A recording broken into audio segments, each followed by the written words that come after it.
Hello, it's me, Wonderboy, and today we're going to be doing my albums of 2024. Now, I'm going to be honest, I struggled a little bit with making these choices because there's a lot of albums that I didn't realize were 2023, so I had to really scour the internet, have a look through the Apple Music, my Spotify, have a look to see what I really enjoyed within 2024. As I say, a lot of them were kind of the end of 2023, so I had to kind of delve a little bit deeper into seeing what other albums came out because there was a lot of albums, and to be honest with you, I kind of listened to the same stuff. Hopefully there's some surprises on here. Hopefully there's some stuff on here that you weren't really expecting, because I'm going to be honest, I wasn't expecting some of it either. But some of them are just genuinely really, really good albums, and some of them I've put on here because I think they're good and I think you should listen to them. So there's not really a criteria. I'm not going to give them a rating or anything. I'm going to explain some of my favourite songs on the album, and I'm also going to tell you a little bit about the album as well and give you a brief description of what each one is. So in no particular order, by the way, we're going to start off with an album that did come out at the start of the year, and that is Bring Me the Horizon's Post-Human Next Gen. So it is, I'll just read out the genius.com description. It's going to be so much easier, isn't it? Post-Human Next Gen is the next installment in the Post-Human series, coming straight after Post-Human Survival Horror, which is also a very, very good album. I'd highly recommend listening to that. It was originally set to be released in September 2023, but it was revealed that it was going to be released in January 2024 after the little bit of a long delay. It was a very long delay, I can't lie. But they did release the album, and the album has been described by the band as a mix of emo, pop punk, hyperpop, and post-hardcore. I do agree with that. I think the album does offer a lot of different kind of genres within the album, and particularly there's a lot of songs on there that kind of go back to the roots of their old stuff, and there's some new stuff in there as well. So yeah, that my first point is literally that. So the genre mixing in there. There's a lot of songs on there that kind of bring you back to the and there's also songs on there that bring you into a bit of danciness, a bit of the old boogie.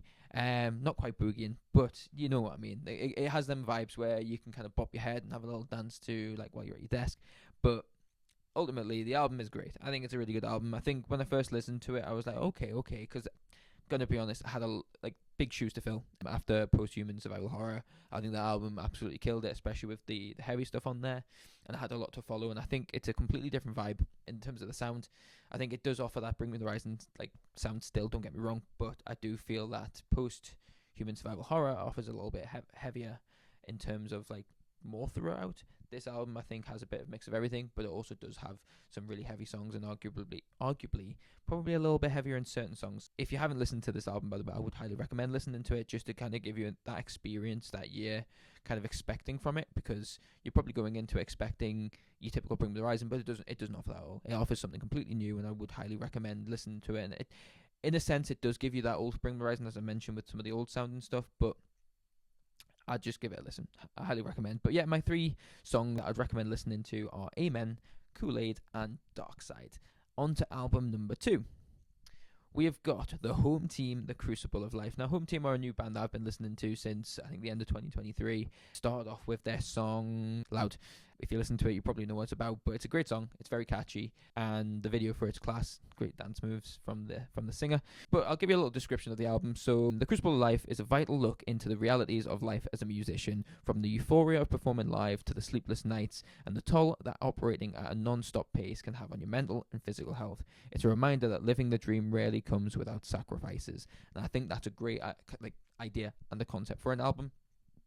I think the Home Team offers something completely different to what Bring Me the Horizon offers, and that's the kind of punky, poppy kind of vibe, which I think is for me anyways, I needed that kind of style of music, because I used to listen to a lot of that kind of style of music when I was around 16, and I think this album, I think it kind of encapsulates what I used to listen to back when I was 16, 17. I really enjoy the kind of the upbeatness of the album, and how catchy it can be as well. And I think the storytelling within the album as well, I think is quite clear and obvious as well.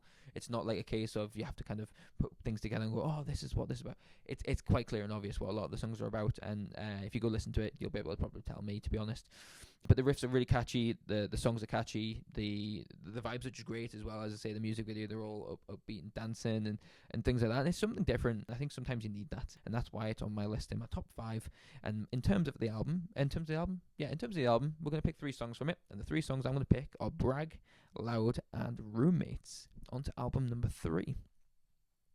Now, this one might Now, this one might come as a little bit of a surprise to you. This one is Short and Sweet by Sabrina Carpenter. I'm going to tell you right now, I am a sucker for a bit of Sabrina Carpenter. I absolutely think her music's class. I think it's actually great. I also fancy her a little bit, I can't lie. But genuinely, it's a great album. I can listen to the whole thing all the way through. It just offers, again, something different to what I normally listen to, and I think that's why I really enjoy it. It's catchy. It's kind of, you can just stick it on in the background and enjoy it, and I think that's why I really like the album. But the Genius.com description: Short and Sweet is Sabrina Carpenter's 6th album, following the success of its lead single, Espresso.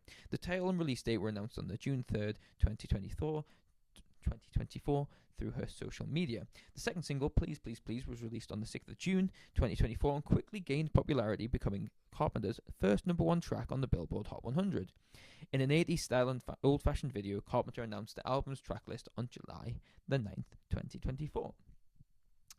It didn't really offer too much of a description, did it really there? I'll try and offer a little bit of a description on there. So I think the album is a perfect mix of infectious pop melodies and storytelling. There's a lot of themes throughout the album as well, and I think those are very clear and obvious as well when you go listen to them. The songs are incredibly catchy. An example is Espresso. I guarantee you listen to that once or twice and you're already singing, thinking about me every night. Like, it's a vibe. It really is a vibe. And like, even like, not just the Espresso, you kind of, you've got like Please Please Please, catchy again. Juno, catchy again. It's on TikTok at the minute. Like, every time I click on TikTok, scroll down a couple of videos, Juno's there. Not complaining. I love that song. It's a great song, and I think it's just it because of how popular it is. It just becomes catchy, and I've got no complaints. I like catchy songs sometimes. I think Sabrina does it very, very well there, and I think it's accessible as well, in the sense of you don't necessarily have to be a pop or a country or whatever genre the album would consist of.